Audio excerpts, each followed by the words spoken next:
Hello students, आज मैं लेकर आया हूँ जामिया मिलिया इस्लामिया ओपन बीएड के एंट्रेंस एग्जामिनेशन डिस्टेंस मोड 2022-23 का सोल्व क्वेश्चन पेपर। इंस्ट्रक्शंस दिए गए हैं कि आपको OMR शीट में कहीं भी आपको दूसरे आइडेंटिफिकेशन मार्क्स से अपने नाम नहीं लिखने हैं। 100 मल्टीपल चॉइस क्वेश्चन हैं, 5 सेक्शन हैं, 1 2 3 4 कंपलसरी सेक्शन है, 5 ऑप्शनल है। सारे का 1 मार्क्स है, कोई नेगेटिव मार्किंग नहीं है। रेफ वर्क के लिए बुकलेट के लास्ट पेज अवेलेबल है। और भी चीज़ें जो हैं इंस्ट्रक्शंस जो हर एक परीक्षा में रहता है उसके हिसाब से देखना है। अब हम डिस्कस करेंगे इसके क्वेश्चंस पर। सबसे पहले आते हैं जनरल एंड एजुकेशनल अवेयरनेस पर।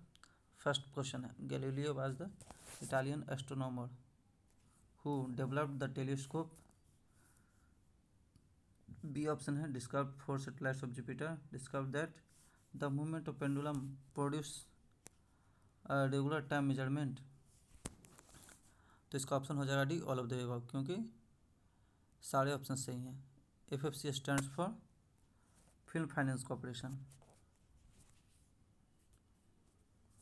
Entomology is the science that studies insects, ये सही हो जाएगा। Next one, fourth question, fire temple is the place of worship of which of the following religion. ये हो जाएगा पारसी रिलीजन, क्योंकि फायर टेम्पल पारसी रिलीजन से बिलोंग करता है।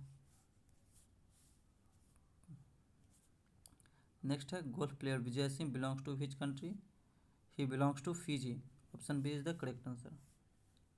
Sixth question, film and TV institute of India is located at Pune, Maharashtra, option A is correct. Grand central terminal park avenue, New York is the world's largest railway station, C is the correct option.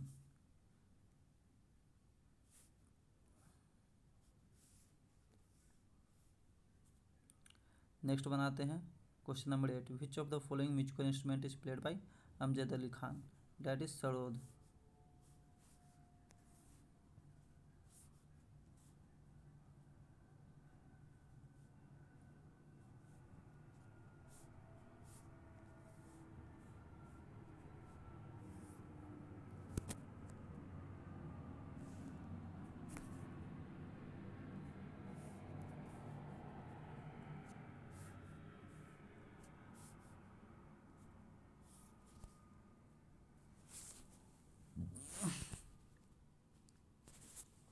Next question है, the lady with the lamp was named given to Florence Nightingale, option C is correct. The biggest part of the brain is cerebrum, option C is correct. Who among the following has becomes the fourth Indian to win a grand slam, that is Rohan Bopanna, option B is correct. G20 Summit 2070 held at Hamburg, it is held at Hamburg,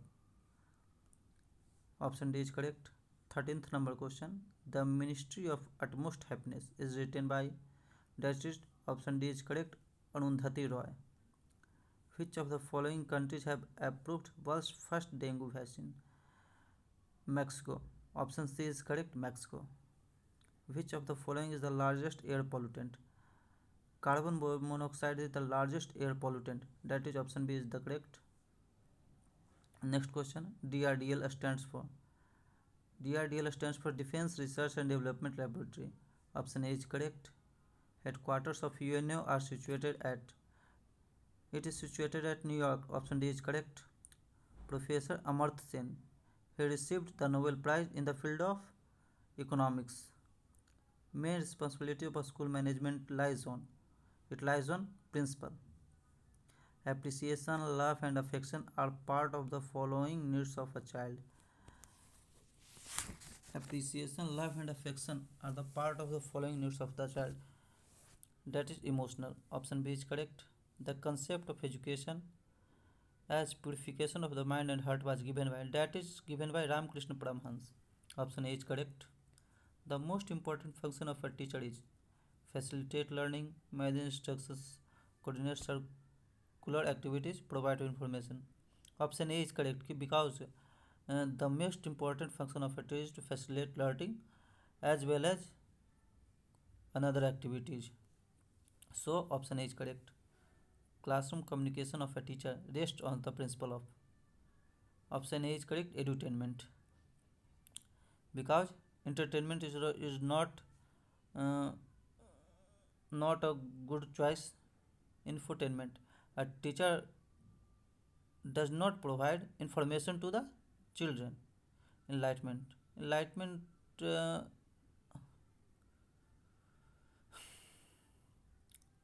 Next one.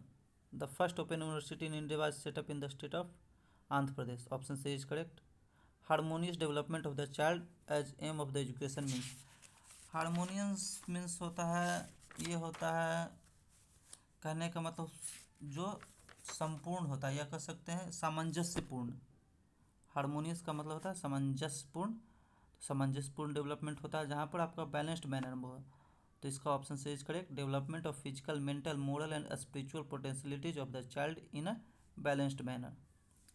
अब आते हैं section 2 पर, general English.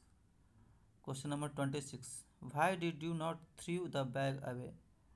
यहाँ पर did भी है और through भी है। जब डिड लग जाता है तो वर्ब का सेकंड रूप नहीं लगता है, तो यहाँ होना चाहिए did you not throw. Option C is correct. 27th number question, choose the most appropriate option to the correct of the following sentences. जो भी अप्रोप्रिएट ऑप्शन है वो चुनना है। Why should the candidate be afraid of English language is not clear. जब इस तरह के प्रश्न आते हैं तो वाई के बाद क्या आते हैं, WH क्वेश्चन के बाद या WH सेंटेंस क्वेश्चन के बाद सब्जेक्ट आता है। तो क्या हो जाएगा, why the candidates should be afraid of English language is not clear. Option A is correct. 28th number question, choose the correct proposition of to complete the sentence. The person sitting blanks the corner chair is my father. Sittings में arm, sorry chair में arm होते हैं, तो chair के लिए क्या लगते हैं, इन लगते हैं, तो इन लगाते हैं। The person sitting in the corner chair is my father. Option A is correct. Question number 29, select the word which means the same as the group of words given. One who does not tired easily, यानी कि वह व्यक्ति या वह जो आसानी से नहीं थकता हो। तो इंडेस्ट्रक्टिबल का मतलब होता है अक्षय। अक्षय मतलब जो कभी क्षय ना हो, कभी खत्म ना हो।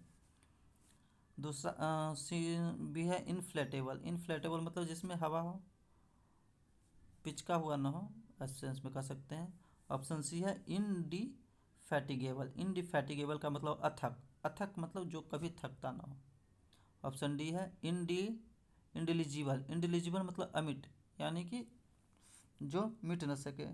तो अप्रोप्रिएट उत्तर हो जाएगा ऑप्शन सी इनडिफैटिगेबल। इनडिफैटिगेबल मतलब अथक। So option C is correct. Question number 30 पर आते हैं। In the sentence identify the segment which contains the grammatical error.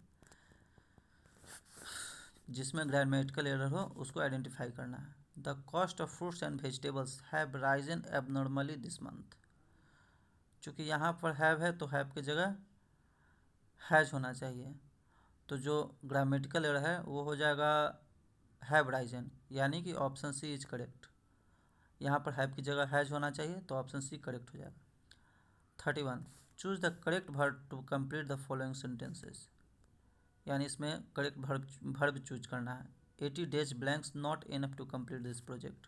तो 80 days इज़ नॉट इनफ, चूँकि 80 days कहने का मतलब यहाँ पर एक ये कह सकते हैं 80 days एक पूरा कॉमन हो गया, तो यहाँ सिंगुलर के सेंस में कह सकते हैं 80 days is not enough to complete this project. यहाँ पर option B is correct. 32, in the sentence identify the segment which contains the grammatical error. इसमें ग्रामेटिकल एरर को आइडेंटिफाई करना है। We must get this post sent as soon as possible. तो post send होना चाहिए, post Saint होना चाहिए, यहाँ सेंड है, तो option D is correct. Send age नहीं होगा, यहाँ पर होगा सेंट होगा, sent age. 33, select the most appropriate option to fill in the blanks. Colours they say have the power to calm, pacify and relax. They can energise, activate and invigorate. यहाँ पर होना चाहिए option B. Option B is correct. Invigorate का मतलब होता है कि जो ज़्यादा एनर्जी दे। कह सकते हैं कि इनफैगोरेट मतलब मजबूती के सेंस में या सबल बनाने के सेंस में। तो एनर्जाइज मतलब ही एनर्जाइज जो आपको एनर्जी दे, एक्टिवेट का मतलब जो आपको एक्टिवेट करे, और यहाँ इनफैगोरेट होगा। So option B is correct. 34th question, select the correct passive form of the given sentence. This android can perform all the programs perfectly well. इसका हो जाएगा all the programs can be performed perfectly well by this android. So option A is correct. 35th questions. Read the sentence given below to find out whether there is any error in part. यानी इसमें error को identify करना है कि कहाँ है। Calories as well as words worth where, जब यहाँ एज वेल एज लग जाते हैं, दो सब्जेक्ट होता है तो वहाँ पर सिंगुलर वर्ब होता है, तो वेयर की जगह वाज होना चाहिए। सो यहाँ पर ऑप्शन यहाँ पर जो ये जो पार्ट है वह उसमें एरर है। So option A is correct. अब आते हैं section 3, reasoning and logical analysis पर। A series is given with the one term missing select the correct alternative. इसमें क्या मिसिंग है, तो इसमें देखते हैं कि हर एक में ए के बाद सी है, सी के बाद ई है, यानी फर्स्ट में, सेकंड में, थर्ड में। तो ए के बाद सी, सी के बाद यहाँ पर एक एक का गैप है, तो ई के बाद एफ छूटेगा, जी आएगा। तो जी यहाँ देखते हैं बी और सी दोनों में है। तब दूसरी तरफ देखते हैं जेड, जेड से एक्स है, यानी जेड में जेड से एक्स है, तो यहाँ पर घटते हैं तो एक एक का गैप आता है। तो जेड एक्स, एक्स के बाद भी, भी के बाद क्या आएगा, टी आएगा। तो option C is correct, G T. अब 37th है, इसका क्या होगा, तो इसका option D is correct, because इसमें जो सीरीज है उसमें दो दो का डिफरेंस है, यानी दो दो ऐड हो रहे हैं, 3 2 + 2 5 5 प्लस, सॉरी यहाँ 2 2 का नहीं है, यहाँ 2 के मल्टीपल्स का यहाँ पर डिफरेंस है। 2 4 6 8 8 के बाद 10 आएगा, तो 23 + 10 इक्वल टू 33, और 30 + 3 + 12 equal to 45। So option D is correct. In the following questions 3 words are alike in some manner, spot the odd one out. यानी ऑड वन कौन है, रूट, ब्रांच, ट्री, फ्लावर। तो देख रहे हैं कि रूट, ब्रांच और फ्लावर्स जो हैं ट्री के पार्ट्स हैं, जबकि बी ट्री जो है यह सारे को मिलकर के बनता है, तो कह सकते हैं बी ऑड वन है। So B is the correct answer. 39th का किधर की ओर जाएगा, a man travels 100 kilometre south, तो इसका ऑप्शन डी हो जाएगा south west. 40th, she is the daughter of my grandmother's only son, तो इसका ऑप्शन डी हो जाएगा सिस्टर। क्यों होगा, क्योंकि आदमी बोलता है कि वह जो है मेरी दादी माँ की बेटी का इकलौता बेटा है। तो दादी माँ की इकलौती बेटी थी, दादी माँ की जो बेटी होगी बुआ होगी, बुआ का बेटा हमारा, बुआ की जो, सॉरी,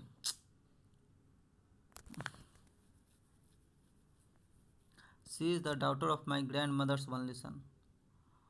तो यहाँ पर कहा जा रहा है कि वह जो महिला है वह उसकी दादी माँ का इकलौता बेटा का, दादी माँ का इकलौता बेटा की बेटी है, यानी कि दादी माँ का इकलौता बेटा, यानी आदमी का पिताजी, अब पिताजी का बेटी, तो पिताजी का बेटी उस आदमी की बहन लगेगी। So option D is correct.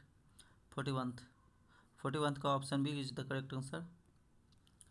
42, if the day before start by Thursday what will the Sunday be, इसका ऑप्शन हो जाएगा ए करेक्ट, टुमारो।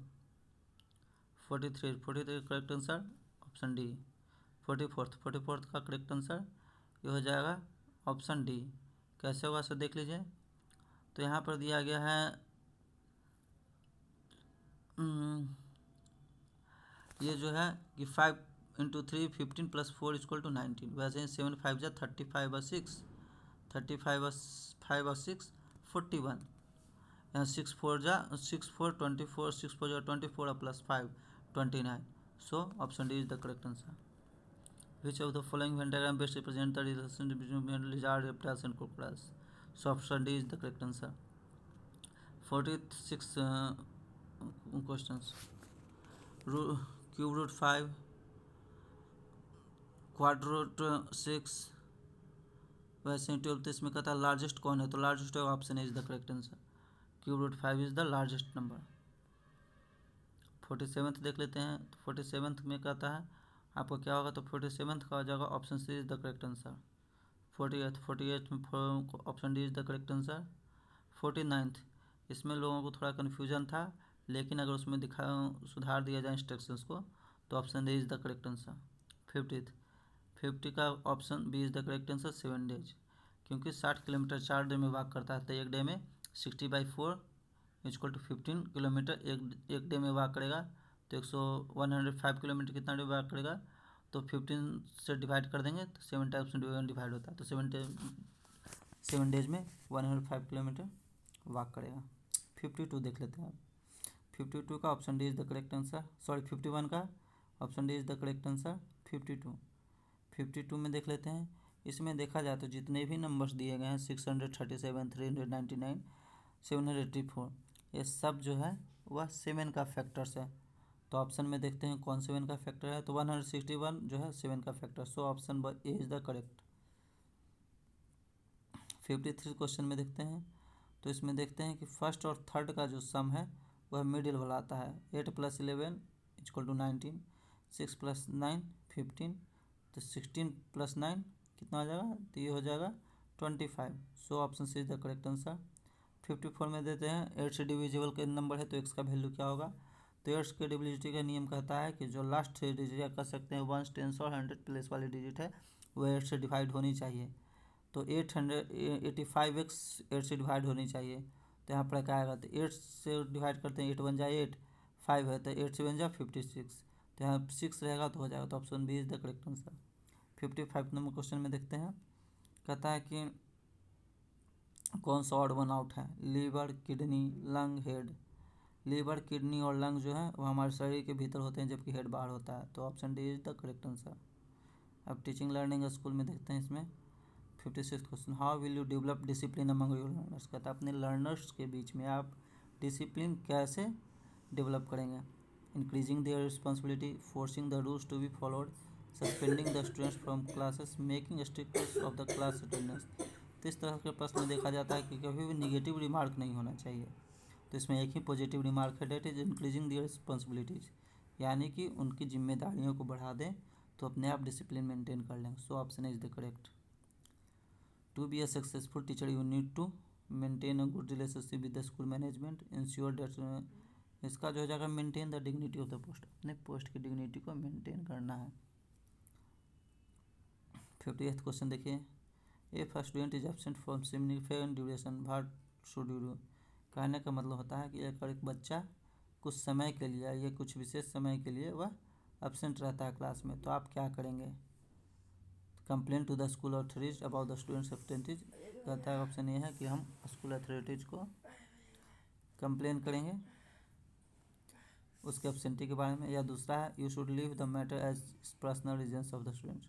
कहता है कि हमें इस बातों को छोड़ देना चाहिए क्योंकि यह स्टूडेंट्स का पर्सनल रीजन है, या make initiative to know about the reasons behind the absent, ये मोस्ट अप्रोप्रिएट लग रहा है। फिर भी फोर्थ देख लेते हैं, issue a warning letter to the, नहीं ये इतना अप्रोप्रिएट नहीं है, so option C is the correct answer. 59th में देखते हैं, discussion method can be used in a topic that is difficult, in a theoretical topic, in a very easy topic, all of the above. Discussion method तो हम लोग हर में इस्तेमाल कर सकते हैं, so option D is correct. The most important function of a teacher is to prepare and arrange the instruction sets, organise curriculum, transaction activities, ये है फैसिलिटेट लर्निंग, हम मेन यही है facilitate learning, so option C is correct. Name the Doordarshan education television channel, इसका ज्ञानवाणी होगा, option D is correct. Sorry, Gyanvani नहीं, ज्ञान दर्शन होगा, so option C is correct. 61 का ऑप्शन सी होगा। 62 देखते हैं, why should a teacher give importance to the development of a sense, option B is the correct answer. Other learning depends on them, यानी जितनी भी लर्निंग है वह उसी पर निर्भर करते हैं, सेंस पर डिपेंड करते हैं। 63 देख लेते हैं, why educational philosophy important for teachers, educational philosophy शिक्षकों के लिए क्यों महत्वपूर्ण है, तो ऐसा कह सकते हैं it helps in improving themselves in the role of a teacher, इसलिए महत्वपूर्ण है क्योंकि वह उनको टीचर के रोल को समझने में या इम्प्रूव करने में मदद करता है, option C is the correct. और भी दूसरे ऑप्शन को डिस्कस कर लेते हैं, otherwise every teacher will have his own philosophy, option A दिया गया है, तो कहता है सही बात है, हर एक टीचर अपने अपने हिसाब से पढ़ाएंगे, अपने अपने फिलॉसफी होगी। अगर एजुकेशनल फिलॉसफी वो नहीं पढ़ेंगे तो। इसी कारण ऑप्शन ए अप्रोप्रिएट है नहीं। They are otherwise not taught this, option B में है they are otherwise not taught this, कहता है कि वो अदरवाइज इसे नहीं पढ़ाएंगे, ये भी अप्रोप्रिएट नहीं है। So most appropriate option C. So option C is the correct answer for 63rd question. 63th question, education would be meaningful when it is curriculum centred, society centred, student centred या teacher centred. Education meaningful कब होगा? तो ये जब होगा meaningful जब ये student centred होगा, यानी कह सकते हैं छात्र केंद्र। और जितना भी अभी होता है या जो भी अभी पढ़ाई है वो सारा छात्र केंद्रित ही पढ़ाई है। So option C is the correct answer. 65th question देखते हैं। 65 क्वेश्चन देखते हैं। बेसिक एजुकेशन, बुनियादी शिक्षा is based on the ideology of Mahatma Gandhi. Option B is correct. Having variety of question sets in a question paper increases reliability. Option B is the correct. Which of the following is the true about the ways of learning for the learners. 67th question क्या कहता है? 67th question कहता है कि कौन सा statement सही है way of learning for learners, learners के सीखने के तरीका में कौन सा ऑप्शन सही है। तो ऑप्शन ए देख लेते हैं, speed of learning is same for all students. नहीं, ये तो पूरी तरह गलत है, क्योंकि हर एक बच्चे जो हैं अलग अलग स्पीड से सीखते हैं। ऑप्शन बी देख लेते हैं, a child has a unique learning style. ये सही है, हर एक बच्चे का एक यूनिक स्टाइल होता है, लर्निंग स्टाइल होता है, यानी कोई इंडक्टिव मेथड से सीख पाता है, कोई डिडक्टिव मेथड से सीख पाता है। ऑप्शन सी देखते हैं, children follow the way otherwise students learn, other students learn. कहता है चिल्ड्रेन क्या करते हैं, तरीकों को फॉलो करते हैं जो दूसरे स्टूडेंट सीखते हैं। नहीं, ऐसा कुछ नहीं है, ये ऑप्शन सी भी अप्रोप्रिएट नहीं है। ऑप्शन डी पर देखते हैं, children having strict teachers learn better. नहीं, स्ट्रिक्ट ये भी अप्रोप्रिएट नहीं है। So option B is the correct answer. 68 number question देखते हैं, how would you make your student independent. आप अपने विद्यार्थी को इंडिपेंडेंट कैसे बनाएंगे।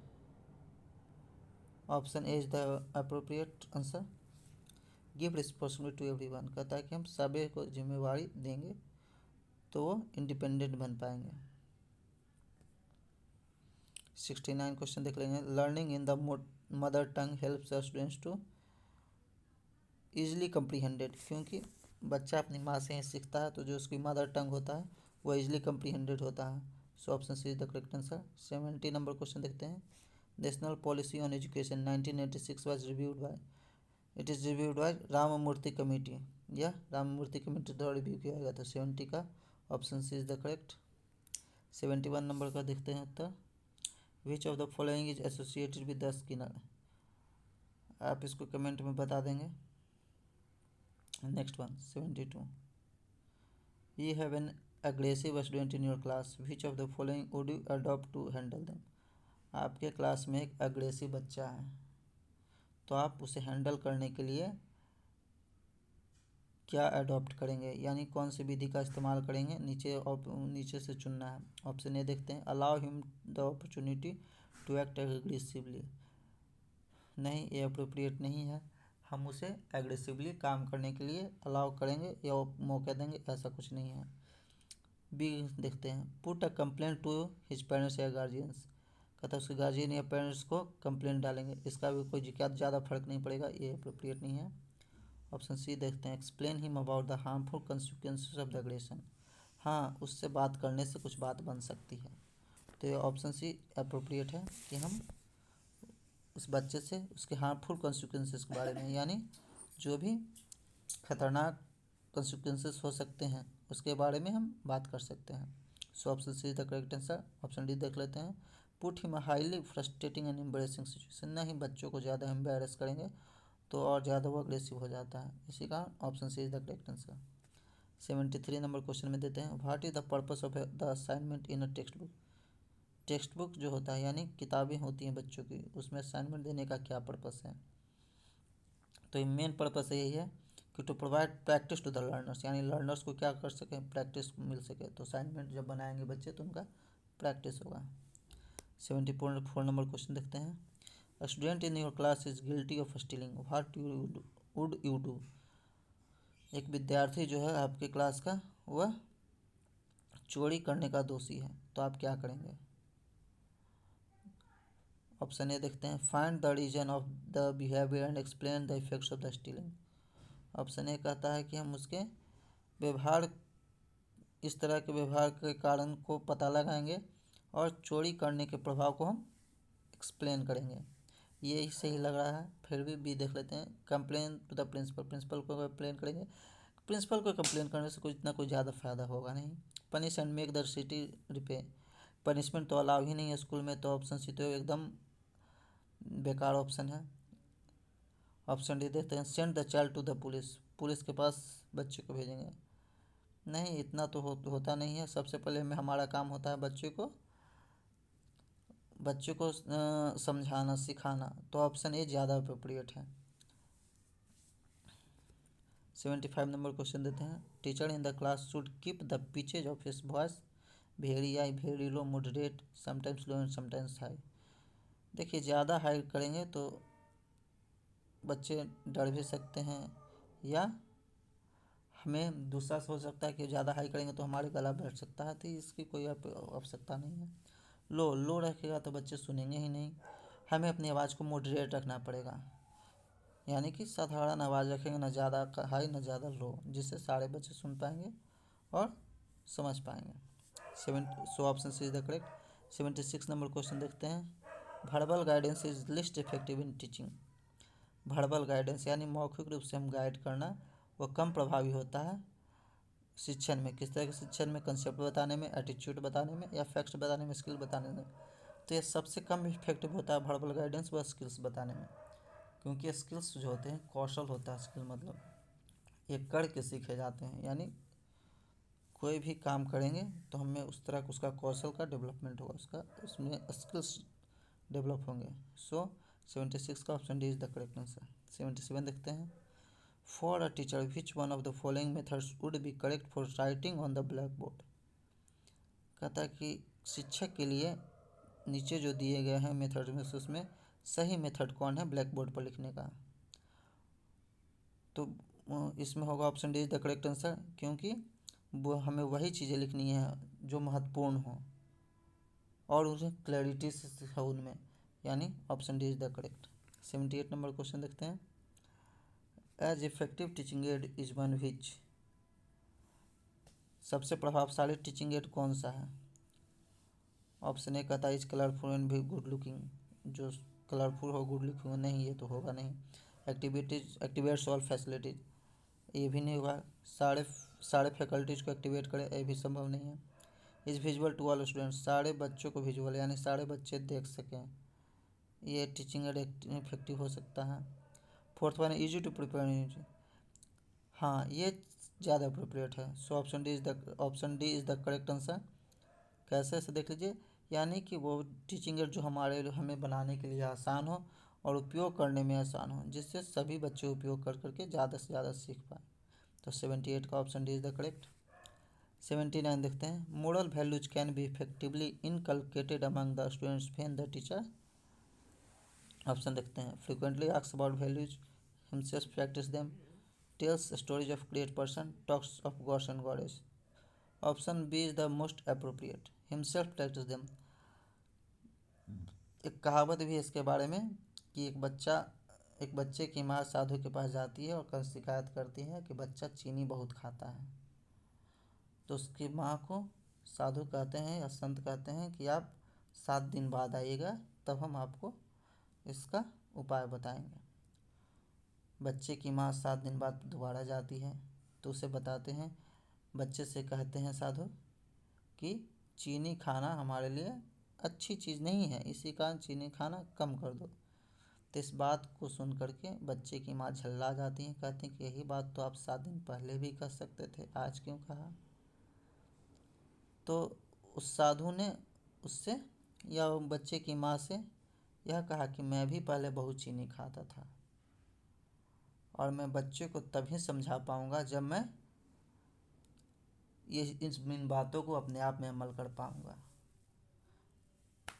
जिससे यह पता चलता है कि सबसे पहले किसी भी चीज़ को, किसी भी मॉरल वैल्यूज को डेवलप करने के लिए या इफेक्टिवली इनकलकेट करने के लिए क्या करना पड़ेगा, शिक्षक को अपने में या अपने आप में प्रैक्टिस करना पड़ेगा। So option B is the correct answer. 18 number question देखते हैं। The academic performance of the students can be improved if parents are encouraged to.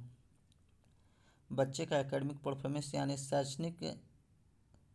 शैक्षणिक परफॉर्मेंस जो है वह विकसित होगा या इम्प्रूव होगा, पहले से बेटर होगा। कैसे बेटर होगा, अगर पेरेंट्स इनकरेज करें, किसके लिए, supervise the work of his bars. हाँ, option is the correct answer.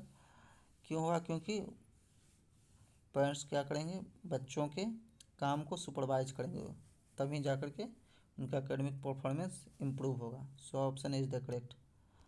अब आते हैं इंग्लिश पर, जो आपका ऑप्शनल सब्जेक्ट था। हिंदी, इंग्लिश, उर्दू, साइंस और सोशल साइंस में से चुनना था। तो इंग्लिश का देख लीजिए क्या है।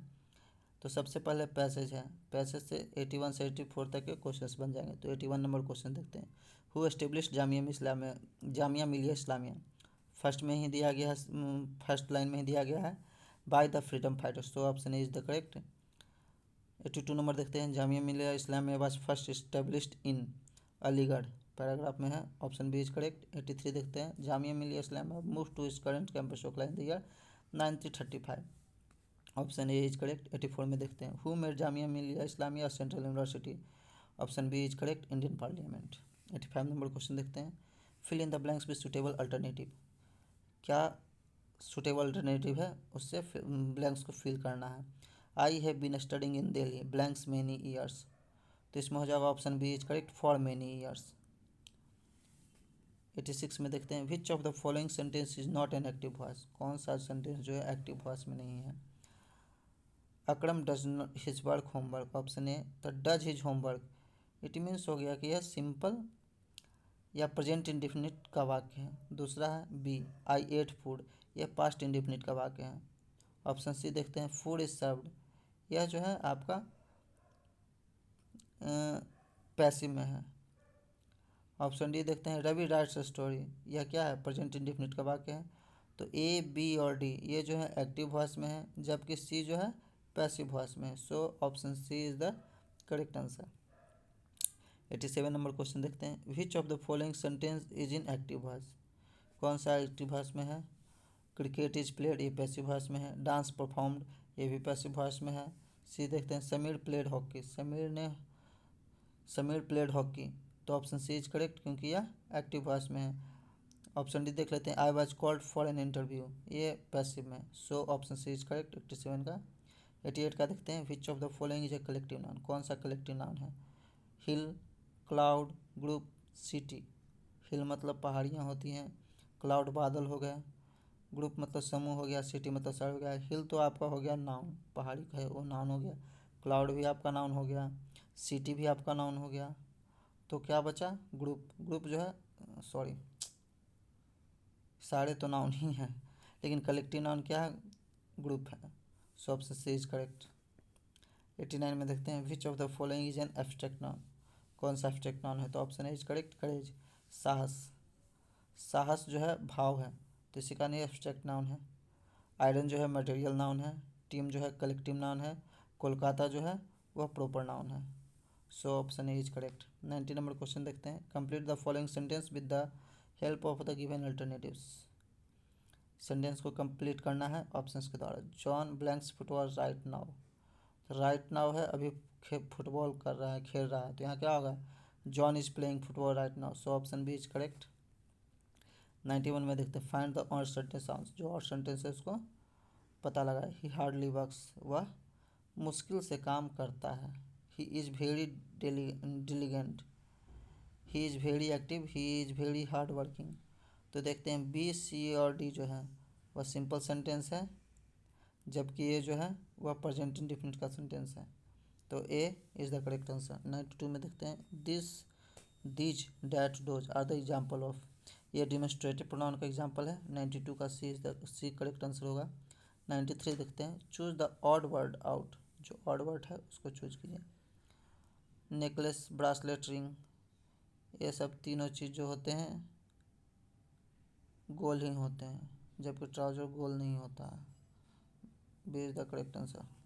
या कह सकते हैं बी जो है वह आपका कपड़ा है, नेकलेस, ब्रासलेट और रिंग जो है ऑर्नामेंट्स है।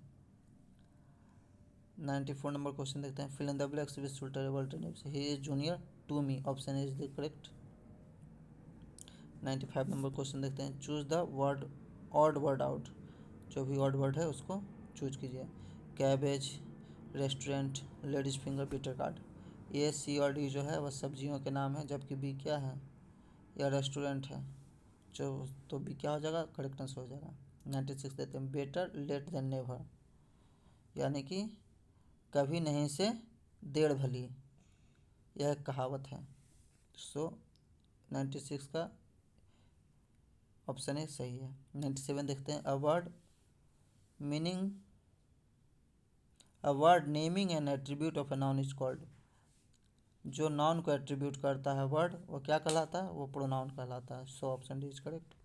98 में देखते हैं। Choose the correct option. I met him only 1 week ago, option C is correct. 99 में देखते हैं। The teacher asked him a question is an example of transitive verb. 99 का ए होगा उत्तर। 100 का देखते हैं। Sameer asked me why I was happy, option A है। Option B है भाई यू आर हैप्पी, भाई आई एम हैप्पी, भाई आई वाज हैप्पी। समीर ने मुझसे पूछा, option D is the correct, why I was happy, option D is correct. आपका ये कंप्लीट हो गया है। अपने अपने रिजल्ट्स मिला सकते हैं। धन्यवाद।